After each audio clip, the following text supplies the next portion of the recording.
V dnešnom videu sa pôjdeme pozrieť na miesto, ktoré bolo do roku 1990 jedno z najutajovanejších. Ešte aj dnes, v roku 2026, vzbudzuje kopec otázok, pretože na tomto najväčšom albánskom ostrove menom Sázam ešte nikto nežije, stále je tu vojenská posádka, ale dnes turisti môžu navštíviť miesto, ktoré je spojené s veľmi brutálnou a veľmi smutnou históriou.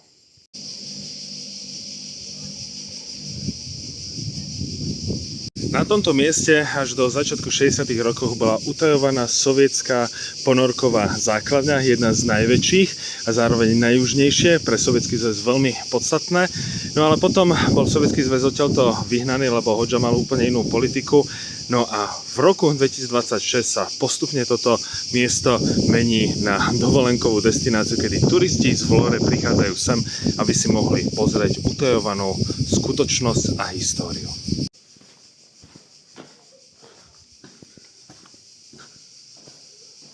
Pred sebou máme ponorkovú základňu a tu už máme zákopy, ktoré vedú do mnohých bunkrov.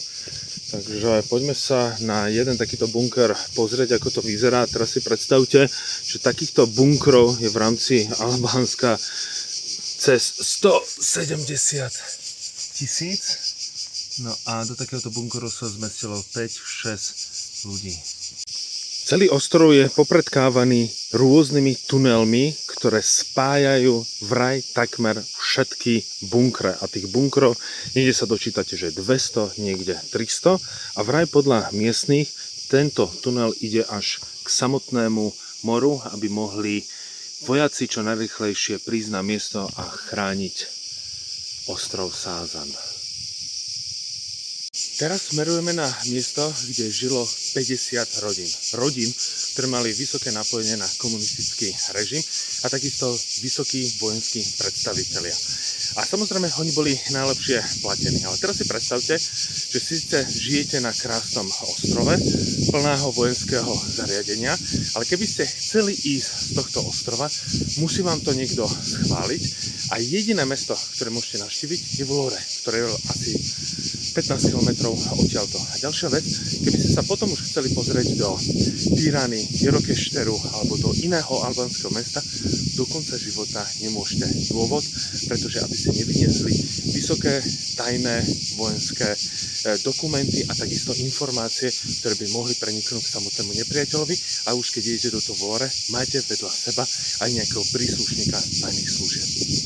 Poďme sa pozrieť do miestnej školy, kde chodili decká. Bol to taký malý mikrosvet. Mali ste tu triedy, laboratória a chodili ste do 8. triedy. No a keď ste dokončili 8. triedu a mali ste byť poslaní niekde, povedzme na strednú školu, respektíve vysokú školu, tak v tom momente ste samozrejme išli na pevninu, povedzme do Tirany alebo do iného mesta, ale celý čas bol vedľa vás nejaký príslušník tajnej polície, aby ste náhodou nevyniesli nejaké veľmi dôležité tajomstvo. Takže takto fungoval režim za vlády Enveru Hodžu, o ktorom si za chvíľku niečo povieme.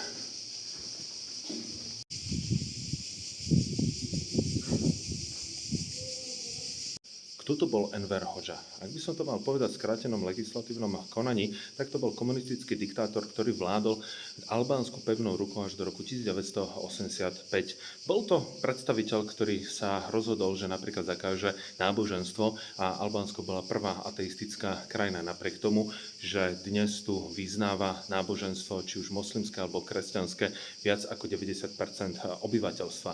Napríklad najprv vyznával stalinistickú líniu, bol verným stúpencom Sovietskeho zväzu, alebo v smrti Stalina, a keď Chruščov začal nadávať na Stalina, tak sa obrátil smerom na Čínu, respektíve na Peking.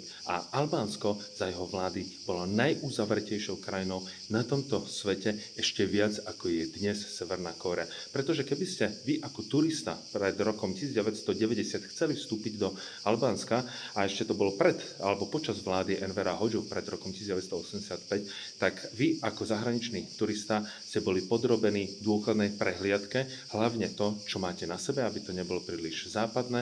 Ak ste mali bradu, hneď vás na letisku oholili alebo ostrihali, proste tak, aby ste nezbudzovali zbytočnú túžbu, to, čo sa deje nejako vonku a neprinášali nejaké divné myšlienky, ako o tom rozprával Enver Hoxha. Ale miestni vychádzať nemohli a celý tento komunistický raj chránilo a strážil nielen oplotený plot, ale bolo tu cez 170 000 vojenských bunkrov.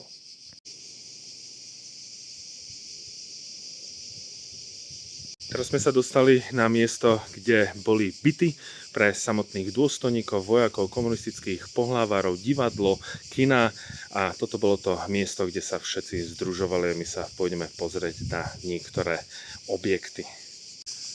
Ideme sa teraz pozrieť do paneláku, kde bývali tieto rodiny. Je to opustené od roku 1990, kedy padol režim. A samozrejme tí ľudia, ktorí tu bývali v tom najlepšom, čo ponúkal režim pre ľudí, ktorí pracovali pre vládu alebo pre armádu. A my ideme na druhé poschodie a predtým, než prídeme a ukážeme si byt, tak si len predstavte, že žijete na mieste, ktoré nemôžete v žiadnom prípade opustiť. Môžete samozrejme dostať tú priepustku, povedzme do nejakého mesta menom Vlore, ale to je absolútne všetko, čo v živote zažijete. Takže tu máme dvojizbový byt, jedna miestnosť, druhá miestnosť, tretia, samozrejme kúpeľka, máte výhľad, krásny výhľad, ale položte si otázku. Chceli by ste mať radšej takýto výhľad, ale v totálnej izolácii, alebo byť radšej na pevnine a aspoň sa pohybovať v rámci celého Albánska. Treba však povedať, že aj tí, ktorí bývali na pevnine, tak nemohli opustiť svoju krajinu, ale aspoň nejakým spôsobom sa mohli pohybovať. Takže toto je najutajovanejšie miesto celého komunistického Albánska a rovno pred nami je pevnina.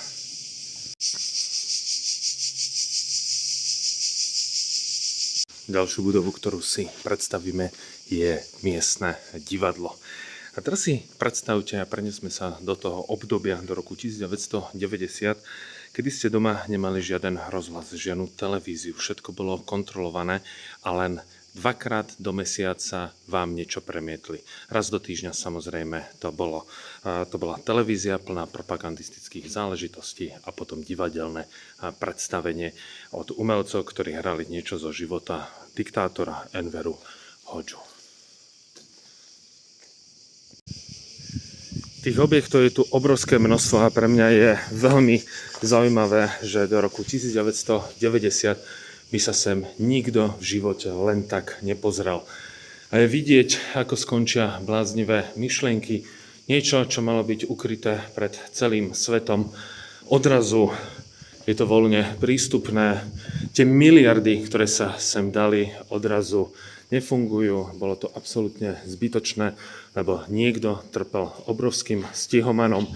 No a my sme sa dostali na miesto, kde bola verejná kantína, čiže bol tu aj bar, ale tie ste sa nemohli len tak ľahko opiť, aby ste náhodou nezačali príliš rozprávať.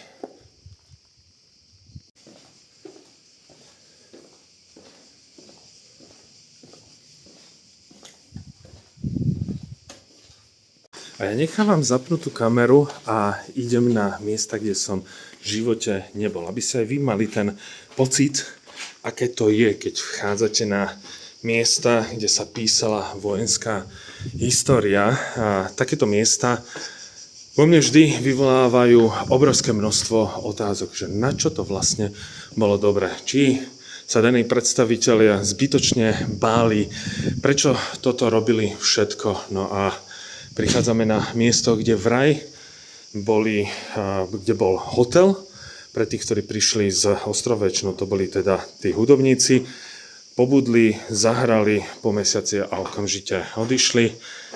No a tu máme potom tie domy, kde bývali samotní dôstojníci.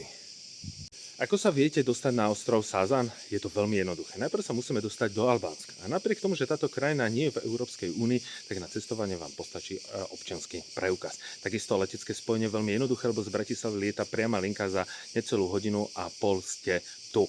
A keď prídete potom do albánskeho mesta Vlore, čo je od Tirany nejaké 1,5 až 2 hodiny po diaľnici, tak si môžete vybrať jednu z mnohých túr a prídete sem a väčšinou tu ste približne nejaký pol deň. Môžete sa tu aj kúpať, pozrieť si tieto miesta a odporúčam ísť sem čo najrychlejšie, pretože určite ste zaregistrovali, že je tu revolúcia, tzv. Plameniaková, pretože Trumpová rodina by si z tohto ostrova chcela urobiť rezort a ponúkať ho len pre horných 10 000 a vďaka tomu sa aj Albánci úspešne len búria.